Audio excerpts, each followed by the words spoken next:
Okay, let me begin by saying that life, a lot of times messy problems cannot be solved by just neat, nice, simple, well-contained solutions. In fact, you have to take it altogether a different approach, and that is the underlying theme of my PhD research. In my PhD, we try to tackle a very fundamental question in biophysics. What is the interaction of an amino acid with a metal ion? Now, why would I even care? So let me tell you a simple, elegant story. I'm sure you can all relate to it. Turns out that asparagine, which is actually an amino acid found very commonly as a part of protein in our body, when it starts degrading, the biological clock is turned on. What do I mean by triggering the biological clock? I mean we all start aging. So for the longest time, scientists were unable to put a finger on what exactly was causing this asparagine molecule to degrade. What I mean by that is what is the chemistry behind the degradation reaction. Now, this is where our lab came in and decided to look at the molecule all by itself. Let me add here that all the while, all these experiments that scientists were doing were being done by taking the asparagine as part of the protein under very controlled conditions in a test tube. But we were looking at this system all by itself.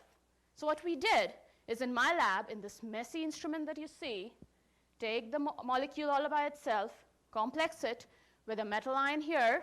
It can be anything which is biologically relevant, let's say like sodium.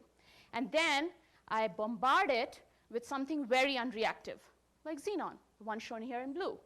So once they collide it, like any other collision, there'll be an explosion, fragments all over. But the products that we see from this collision is this molecule here. What is so great about it? Well, it is exactly the molecule that was found when asparagine degrades inside your body, that is when you have aged. Isn't that wonderful news?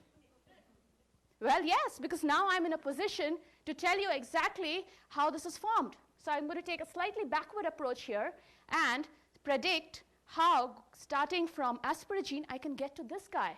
So now I have been in a position to tell you what is the chemistry that is happening in that degradation process. So this is actually a very unique way. This messy instrument is, regardless, you don't have to take a test tube. You don't have any control conditions. All you have is just an explosion, collision-induced association.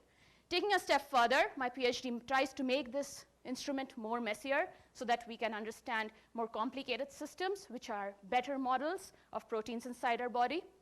So I'm going to wrap up by saying that my PhD actually promotes what Einstein said.